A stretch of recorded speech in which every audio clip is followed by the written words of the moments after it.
rezultatą pasakius žmonėm būtų jis atrodytų, kad žaidėm tobulai, bet dar šiek tiek trūksta, žinant, kad kitą savaitgalį laukia dar stipresnis varžovas, tikėsimės viską ištaisyti, bet manau, susitvarkėm su trenerių užduotimis, aišku, broko buvo, bet susitvarkėm su jom ir vykdėm visą planą, padarėm, kaip turėjom padaryti, laimėjom dideliu rezultatu.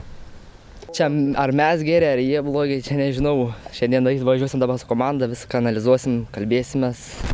Manau, mes gerai ruošiamės, šio savaitgalio varžyboms ir dabar intensyviai ruošiamės kito savaitgalio varžyboms. Prastai vertinu šias varžybas, aišku, nes Baltreks Šiaulių komanda čia šiandien mus pranoko visais aspektais žaidimo, tai rezultatas kalba už save šiandieną. Kaip vertinate šių varžybų naują formatą, tai yra Lietuvos stipriausios 4 komandos? Šiaip sveikintinas dalykas, manau, ir tobulėjimui žaidėjų, sakykime, tai yra labai gerai. Antras dalykas, ką teigiamų davė šitos varžybos mums, kad visas varžybų formatas vyks varžybos 2 ratais, tai mes susitiksim po kelis kartus namai išvyka ir manau, kad antrą kartą žaisti su tuo pačiu priešininku, analizuoti savo klaidas, jų klaidas bus įdomiau ir patiems treneriam, ir žaidėjam, ir žiūrovam. Naujas varžybų formatas dar tik prasidėjo, nežinau, dabar po kol kas atrodo bus labai intensyvus, 6 stiprios rungtynės.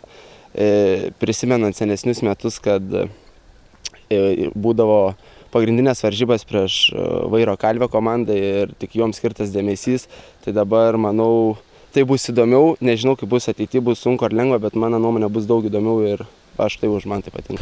Iš tikrųjų patenkinta savo komandą, kad iš tikrųjų ganėtinai stabiliai sužaidėm, tik antrą kėlinio pirmą pusę, taip sakykime, ganėtinai sudėtingai sekėsi vykdyti atakas.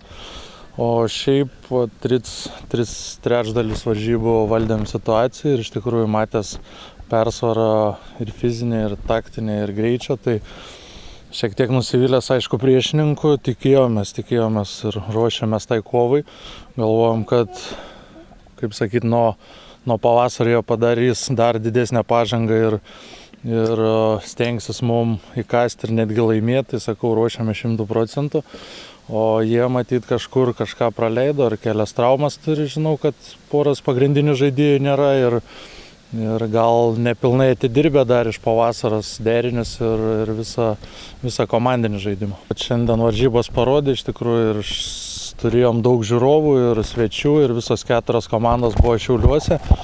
Pirmas varžybos tikrai būdavo įtemptesnės, tik tai pačiam gale mačiau, kad Vairas Kalvis nugalėjo kaimynus mūsų, o šiaip tai laukia stiprios komandos, ką mačiau pirmas